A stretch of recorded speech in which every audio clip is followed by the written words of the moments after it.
yan. Kasi wag ho kayo mag-compromise. Kasi the moment you compromise, the moment you first accept a bribe, the moment you know in your heart that you rendered an unjust decision, tuloy-tuloy na po yan. Ang hirap po niyan. Kailangan po talaga repentance para ho makaangat ulit. So, ito po ang aking experience sa buhay. Kaya, kung may mga conflicts ho sa faith na yon, you just go on po. Tingnan po natin ang long term. Kasi faithful rewarder po ang Panginoon. Thank you, Justice, for showing so much passion, and good luck. Salamat. Thank you, Mr. Chairman.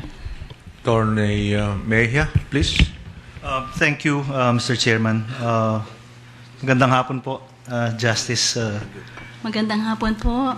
Meilu Aranal Kagalang-galang Sereno. na Jojo Mejia po. Mula po sa isang professor to another professor, the first question I would like to ask you is, what's your guiding philosophy as a law professor? Napakaganda po ng batas. Alam niyo po, ang tingin ko po sa batas is kailangan po, lalo na po ang isang academician, may mga pundasyon po yan. Kaya gustong-gusto ko po ang legal history. Gustong-gusto ko po ang Roman law. Kasi makikita niyo po yung universal logic of deciding what is right and what is wrong. Why those immutable principles keep on recurring century after century. You dig at the foundation and you draw the architecture. And you find out that all pieces of the law, all pieces of legislation relate to another. So sa akin, ang aking unang duty sa aking mga estudyante ay ipakita ang kagandahan ng batas. Then, i-drawing ko po. Kumbaga, mahilig ko ako mag-drawing sa blackboard. Pinapakita ko, ito ang basic principles. And then, ito ang necessary consequences ng basic principles na yan. Ngayon, lumilihis ang batas ng konti upang hayaan na ang exceptional circumstances ay maging exceptions. And then, pinapakita ko po, from civil law, commercial law, political law, kung paano nagre-relate isa-isa itong mga principles na ito. At gusto ko ang isang kinagagala ko po yung mga estudyante ko po ay nagniningning ang mata, kumikislap sa tuwa na may ganda pala silang nakikita sa universe of the law. And then nakikita po nila na kaya po nilang dagdagan yung architecture na nakikita ko. When they find in themselves the capacity to draw up a similar architecture and make the same kinds of relationships that I introduce them into, masyado hong masaya ito sa isang profesor. Kaya kung meron pong ibibigay sa akin na original idea ang isang estudyante, naku, pumapalakpak po ang aking puso. Tingin ko po you have to introduce them to the greatness of the minds of those who had for centuries already structured our law. You have to tell them about the social necessity for these laws to be in place. And then you have to show your own passion para sila ay ganadong-ganado. Ipakita po natin na ang batas ay buhay, hindi yun technical, 1, 2, 3, apply, pak, memorize. Hindi ho, ano po ang philosophy? Ano po ang undying logic nitong mga rules na ito? So, I am a mentor. Yan ho ang hindi matatanggal sa akin Kaya nga ho dun sa aking judicial staff, yung aking law clerks po, yung mentoring po hanggang ngayon, tuloy-tuloy. We explored our strategies together.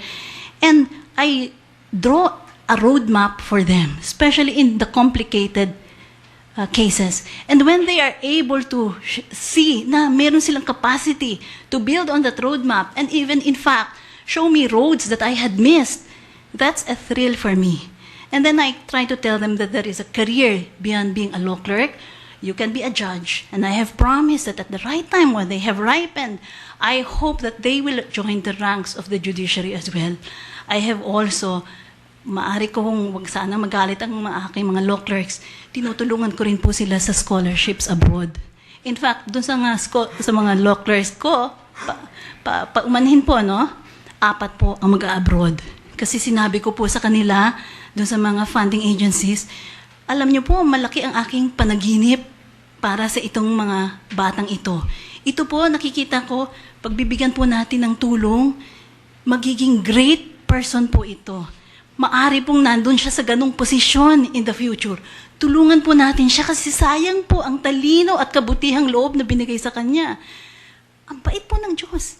4 po ang scholars. Isa po na Fulbright, at 3 pong shivning, 3 po sa UK, at 1 po sa Georgetown. Pasensya na lang ho, nagkwento ako ng ganito.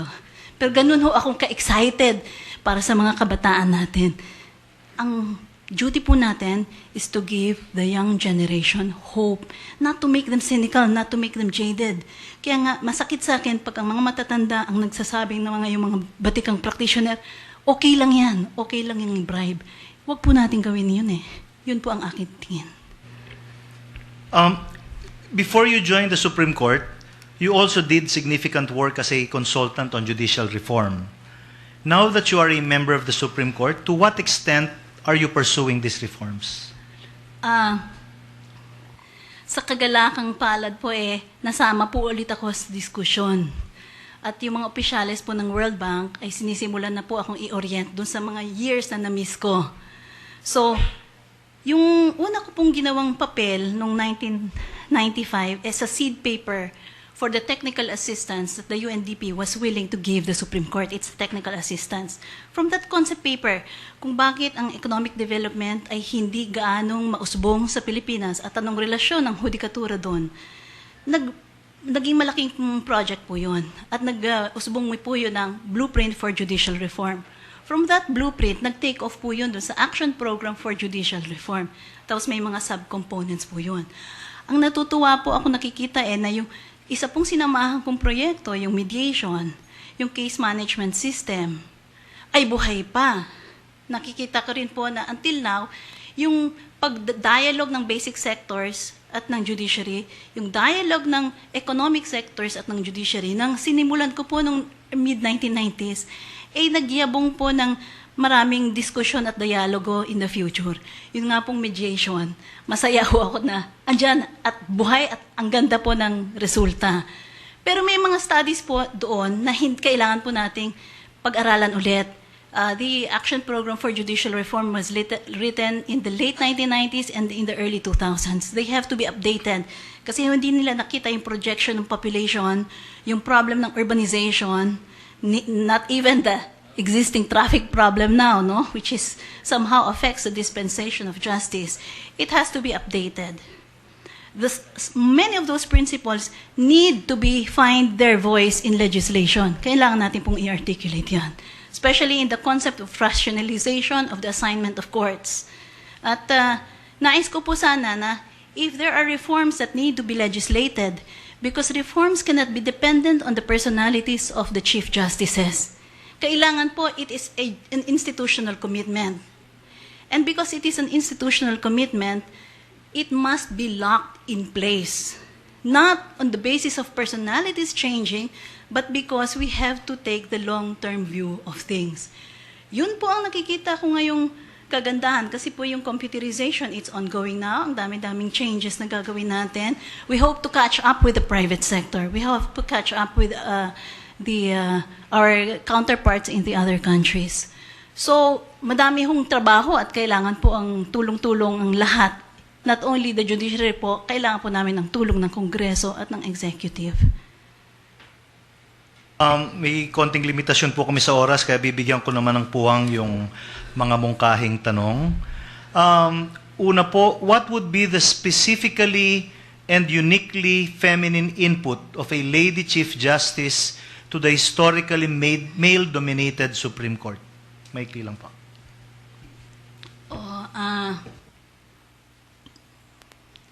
Yung instinct po at intuition ng babae, matindi po yun. Hindi ko po sinasabi kung anong gender ang superior. Kasi maliho yun kanya-kanyang place po yun Pero when you see a female justice or a female judge and you see really uprightness in that life, nakakahanga po kasi ang dami po, may mga double burden po ang babae. Di ba traditionally po, pagkatapos ng asikaso natin ng trabaho sa opisina, pag-uwi natin, tayo po mag-aasikaso sa bahay. Napakalaki po ng handicap. So yung ability of women to take in so much work, so much burdens, nandun po yan. So the nurturing quality is, in fact, these abilities are actually very strong leadership abilities. Kasi ano po ba ang definition natin ng leader? Ang definition ko po ng leader is someone who can sacrifice the most. Someone who will not ask his followers to give up anything that he himself is not willing to give up. Someone who is willing to bear the cost first. Eh, hindi po ba marami pong babae sa lipunan, lalo na po ang mga nanay, araw-araw po pinapakita yung qualities na yan eh. Nurturer na po sila. Sila pa po ang nagsasakripisyo. Sila po ang nagli-lead. Sila po ang nagfa-find ng solution. At kung magkwento po sila ng napakagandang fairy tales at bedroom time stories sa mga anak nila, sila po ang nagbubukas ng beauty ng mundo sa mga murang isipan ng kanilang mga anak. Instinctive po yung paggawa namin ng ganyan. So, whether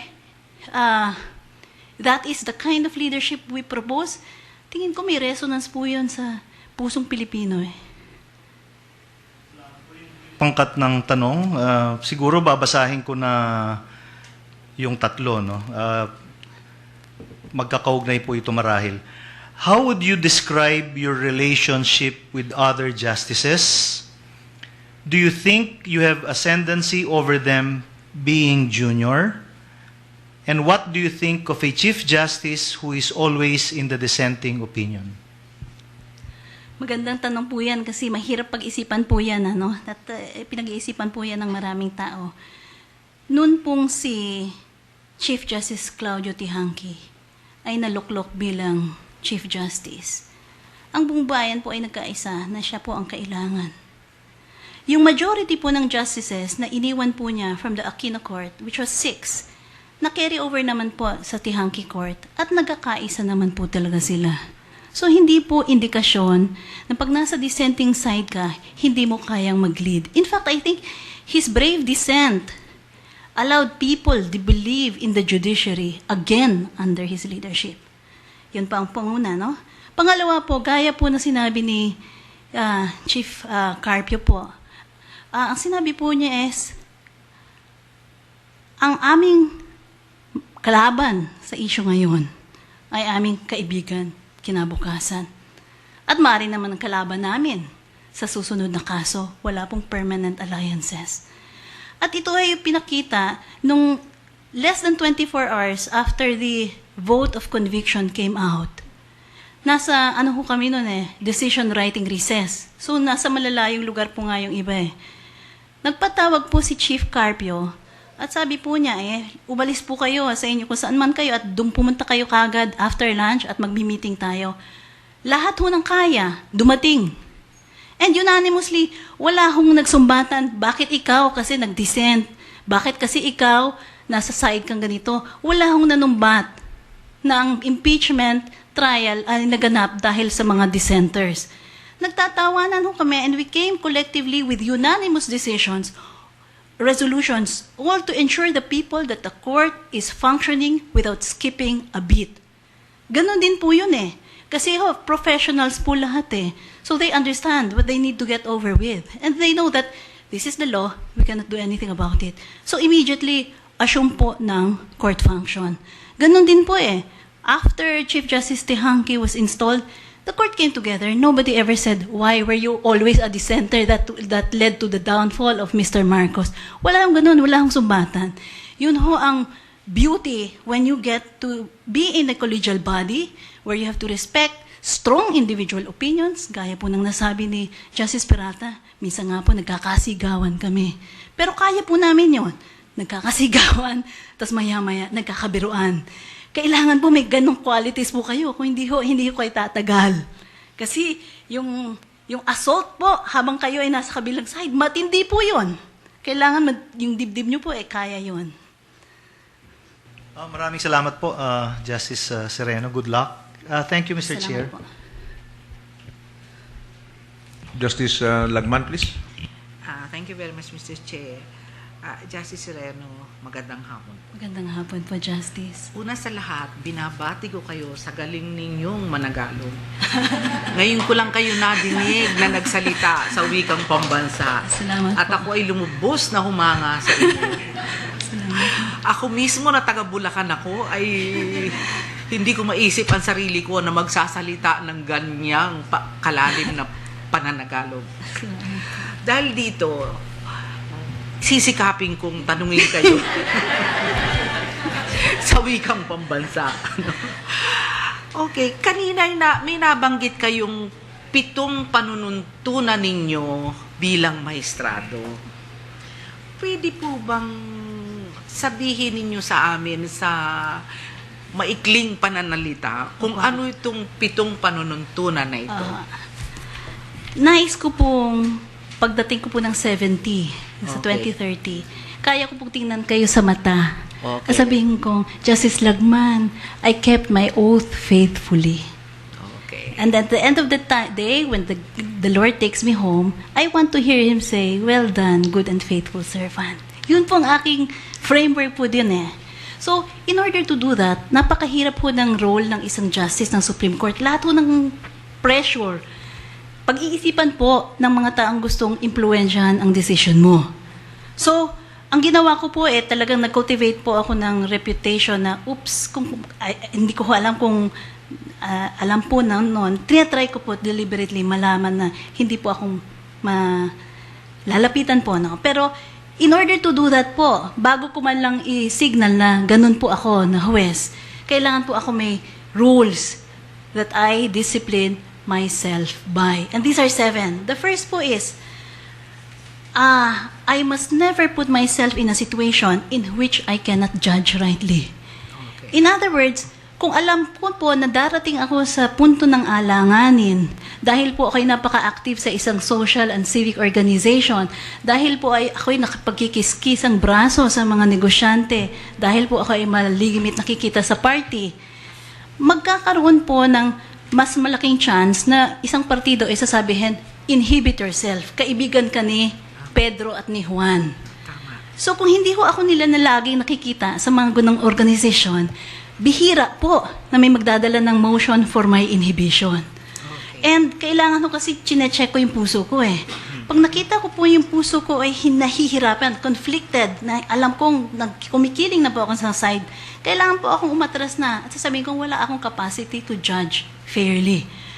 So, kung halimbawa po, yung aking pagbabantay sa conflict of interest situation, kasama rin po ang aking pamilya. Hindi po sila dapat sasama sa mga sitwasyon na maaring pag-isipan na nakikipag-usap po ako sa mga litigants. So, kaya po yung aking buhay medyo parang semi-recluse. Sabi po nga niyang GMA 70, ano po itong si Justice Sereno, media recluse. Kasi ayoko hong malagay sa conflict of interest situation. Kailangan nung maniwala ang mga tao na patas akong tumingin. Yung pangalawa po is, hindi lamang po ako kailangan mabuhay ng isang buhay na hindi corrupt. Kailangan pong mamuhay ako sa isang pamamaraan nakikita ng mga tao na hindi ako pwedeng maging corrupt. Okay. In other words, kung halimbawa ho ay mahilig po ako sa mga bags na daan-daang libo, saan ko ho kukunin yun sa aking sweldo? No. Hindi ho maniniwala pati ang staff ko. Wala na akong credibility. Paano ho ang aking pananamit? Paano po ang aking kasuotan, sapatos ko? Ano po ba ang kinakain ko? Nais ko po na ang Pilipino malaman na kung ang kinakain nila sa pang-araw-araw ay kinakain ko din. Kaya kailangan ko pong magpasalamat araw-araw pag ako ay nasasarapan po sa dinengdeng at pinakbet, sa gulunggong at tilapia, kasi alam ko po na kung kaya kong ipakita na ang buhay ko ay hindi masyadong kaiba sa inyo, hindi po nila nasasabing, ikaw, andyan ka lang hiwalay ka kasi masyado kang nasa taas, na palagay namin, kaya mo kaya yung ganyan, kaya mo kaya yung bakasyon, kaliwat kanan, kasi may ginagawa ka. Dapat po hindi nila pag-isipan na may kalokohan ka, kasi yun po ang essence din ng justice Dapat naniniwala sila na ang intention mo ay hindi mali.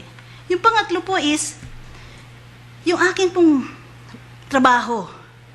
At ang trabaho, mababasa nyo sa aking desisyon, resolusyon, opinion. Kailangan pong nakikita ng aking kaluluwa at ang aking utak ay nandun. Kailangan ho pagtataya ng sarili ang pagtrabaho. So, ang ginawa ko pong work ethic ko, ang sinasabi ko po, kailangan kong pong talunin sa sipag, tiyaga, at talino po. Kung ano man ho yun na kakayanan. Talunin ko pa ang trabaho ng mga lawyers sa Makati. kailangan po nakikita na yung quality ng aking trabaho ay napakataas na nasa napakataas na antas. At kailangan po ko pong maniwala na bawat Pilipino na bawat salita at bawat linya sa akin pong trabaho ay galing sa isip at galing po sa aking puso. Ako po yun, pagkatao po yung nandoon. Yung pang-apat po na rule is, medyo sabihin naman nila, dramatic ito. Pero tingin ko, simple lang po eh. Magsabi po ng totoo at maggawa at mag-build up ng reputation na nagsasabi ka ng totoo. Kasi kailangan pong maniwala ang mga tao sa mga mahistrado na hindi po sila ang nangunguna sa pag-revise ng truth, no? Kundi kami po ang unang nagsasabi, painful as it may be, this is really truth. And pag po ginagawa niyo po yun, masakit po yun. Mahirap pong gawin. Mahirap pong gawin. 5 po, pag nag-stop na pong maging masakit para sa akin, na makakita ng injustice, and injustice has many forms, even delay, and the thought that somebody is languishing in jail is injustice, no po? If it no longer hurts, then I'm no longer keeping my oath. Because my heart has to be in my job. And if I see injustice continuing, and it is already calloused, then I'm no longer fit to stay. And then 6, kailangan kasama ko yung pamilya ko dito. Kailangan po manumpa silang lahat, nagagawin nila ang lahat ng kakayanan nila upang ingatan po ang aking reputasyon. So yung mga kaibigang humihingi po ng pabor, yung mga gustong magbulong sa asawa ko, alam na po nila yung mga messages na pinapahiwatig ko. Kung ang nais ko nyo lang po is i-assure kayo na tinututukan ng kaso at bibigyan niya ng solusyon in the speediest time possible within the human limitations that I have, igagarantiya po namin yun. Ngunit hindi po kayo pwedeng humingi na ipapanalo kayo. What you cannot ask for is a specific outcome. I can assure you of the quality of the work and the evaluation that will go, pero hindi na po beyond that. So sila po, sanay na po sila na yung mga friends nila nawawala, nalalagas, at yung mga friends nila may sisimulan pa lang, tigil ka na. Hindi mo pwedeng sabihin sa akin yan. At yung pang-7 po na, alam mo, imposible kasi yung 6 No po. Kailangan, the only way it can be possible is if I rely completely on God. If I have total dependence on Him, and if I cry out to Him for mercy and strength, andun po yun. Always ready. So the moment na mawalahan ako ng dependence on the source of my strength, manghihina po ako. So it all depends on the God whom I see from an eternal perspective. Yun po. So pag ang hope ko po, itong 7 rules na pong ito, if I live by them, then I really, I will be a public servant after God's own heart.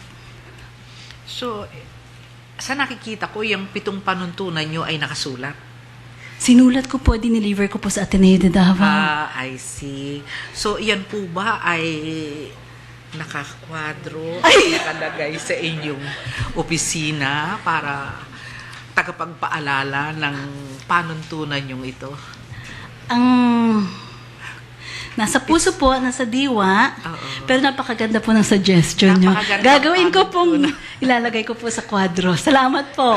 Sa wikang pambansa po. Sa wikang pambansa. Okay. Kanina ay inamin nyo na kayo ay 52 taong gulang. Opo.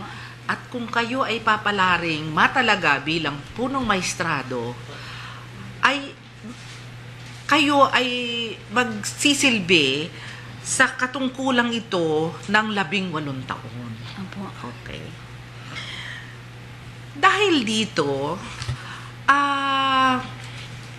halos lahat ng iba pang maestrado ng kataas-taasang hukuman na lahat sila ay mas matanda ang gulang sa inyo. Hindi ko sinasabing mas matanda na sila. Mas matanda ang gulang sa inyo. ay mawawalan na ng pag-asa na umabot pa sa kataas-taasang katungkulan sa hudikatura. Dahil dito, ang inaalala ko lamang, kayo kaya na siyang pinakabatang mahistrado, kung matatalaga bilang punong mahistrado, ay hindi kaya maging isang suliranin nyo ang sitwasyon na ito, na kayo ang pinakabata, makukuha nyo kaya ang paggalang, kooperasyon at pagsunod ng iba pang maestrado sa kataas-taasang hukuman? Ang lahat po kaming maestrado sa Korte Suprema, iisa lang po naman ang sinumpaang sa panunungkulan. Okay. Iisa lang po rin ang konstitusyon na aming ini-interpret. At iisa lang rin po ang intensyon na i-render ang justice. No? Ang pag-preside po sa mga taong nakatatanda sa akin, hindi po bago sa akin. Nung 39 years old po ako, ako lang po yung babae na itinalaga na maging miyembro ng 25-member Preparatory Commission on Constitutional Reform. Young female, the only female. Okay. I was unanimously elected to be the chairman of the steering committee. Okay. And in the plenary sessions, the various committees po, yung 7 mga committee yata, they come together and nagsasubmit po sila ng drafts at pinagdedebatihan ho. Paano ayusin upang maging logical, consistent, the philosophy guides, everything. Ang chairman po ng commission na po yun ay isang retired Chief Justice. He was at that time 71. Okay. I was 39. Ang pinaka may edad po na miyembro ay isa din pong dating justice, din dating ombudsman natin, si Okay. Justice Vasquez po. Vasquez, Opo. yes. He was 86. Okay. So, yung dati pong Prime Minister ng Pilipinas, longest serving Prime Minister, he was 69. And not a single one of them expressed any hesitation in giving the leadership mantle to me in presiding over those plenary sessions. Ang ginagawa ko po, mayroon po akong nakita ko pong kakayanan na makinig ng husto sa punto de vista ng isang partido at hanapin ang middle ground, hanapin ang solusyon. And they respected that. They respected the efficiency of my presiding over the steering committee. And then it is always in plenary. So lahat po kami nandun. To such an extent that they appreciated the work that allowed them to, all of us po, to finish 15 days ahead of schedule. And ito pong mga napakabibigat na mga pangalan na ito, ano po, in-entrust po nila sa akin ang trabaho ng pagsulat ng executive summary. In other words, to convey the essence of what they wanted to see in constitutional amendments of the economic provisions of the Constitution. So, ni minsan po, wala pa ho ako na sitwasyon na nakikita na nagsabi sa akin, hindi mo kaya yan kasi bata ka. Ang na-experience ko po is paggalang. Paggalang po. Kasi po kung mga professionals naman po lahat, naiintindihan naman po nila ang ibig sabihin ng opisinang yun. Ngayon, yung doon sa sinasabi po nating maari pong yung mga mas nauna sa akin ay mawawalan po ng oportunidad. Noon pong dati, ang field of choice, maliit lamang po, pero masyado na pong nagbago. Pinag-isipan ko po, ay bakit nagbago? Kasi kung isipin nyo ho doon sa, kung 20 po yung mga nominees nyo, hindi naman po ako junior compared to those 20. In fact, I am more senior than the 14 others. So in the context of the fact na hindi naman po mukhang ang appointing authority is not willing to be bound by the traditions. At wala po sa kamay ko yun eh. Wala po sa kamay ko ang mag-determine ng fate ko. Wala po sa kamay even of the collective decision of the entire magistrate membership in the court. Even if we make a uniform resolution conveying our sense, it is not ours. It is constitutionally designed such that it is not ours. So am I depriving anyone of opportunity? Who am I to do that? What am I is just an option. And the option is so broad. So, it is not out of any sense of entitlement po. It is just that some values needed to be put in the debate that I am here. I don't even know what is going to happen after this interview. Thank you po. Thank you very much. Now, dahil wala na po tayong oras, itatanong ko lang po sa inyo itong mga katanungang na-receive namin from email and Twitter. Babasahin ko sa inyo. From Karen Davila. Okay. Justice Sireno, please explain why your numbers on just compensation for owners of Hacienda Luisita are more than double. Okay. Unang-una po, wala pong numbers. Yan po ang myth. Yan po ang nangyari nung kasagsagan ng gulo sa politika po. Not a single one put as an issue before the court the numbers that are to be applied in Hacienda Luisita. Okay. Maaari ko po bang paano yung proseso ko po ng pag-iisip noon? Okay. Maari, alam niyo ho, nung July, talo po ako, no? Yung majority sinabi, allow the referendum to be conducted on the stock distribution option even though we find many illegalities in it. Matindi po ang aking pagtutol doon. Sabi ko, kung masyadong illegal, paano natin masabing pwedeng umusad? Okay. Illegal po ay illegal. Hindi po natin pwedeng sabihin, pwedeng i-validate by a vote. Kasi ang batas naman ho, hindi yun natin pwedeng kino-compromise. Okay. Okay. Ang sinabi ko po, kailangan pong i-distribute immediately.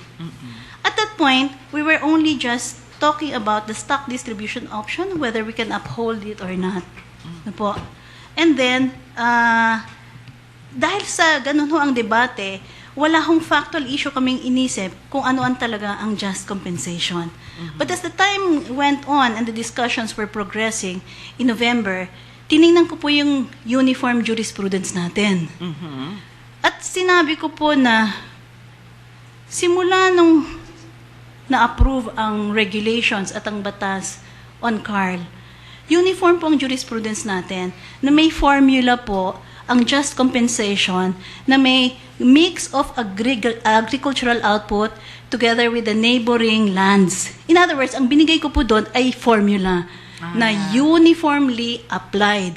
So, bigla na lamang pong lumalabas sa media yung 10 billion. Hindi po namin ever napag-usapan kung magkano talaga. In other words, pumasok na po yung mga feed from the outside. It is not on the record. And I have never advocated anything higher than what the uniformly followed formula in all our jurisprudence has said. So, alam ko na po na parang nagagamit na po yung issue na yun. Ay, tingnan nyo naman po, kumakampi po. Hindi po killing yun eh. Kasi ako pa nga ho ang nag-push na i-distribute kaagad at hindi ho namin i-validate. Hindi po namin pwedeng i-validate ang stock distribution option. Ngayon, kung i-distribute, sundin po ang formula. Ganun lang pong kasimple yun eh. Marami na pong nagsabing ganito, ganyan. Tayo pong mga justices, Justice Lagman, hindi naman tayo pwedeng mag-respond sa media, kung ano sinabi, wala ho akong oportunidad na sabihin, wala sa record yan. Pero nung pinakahuli ko hong concurring and dissenting opinion nung Abril, sinabi ko po yun. Wala po sa record at all. Halugugin nyo kung magkano yung figure na dapat talagang bayaran sa Hacienda Luisita. In fact, nasabi ko, maari po niya kayang tingnan yung record. Ang gusto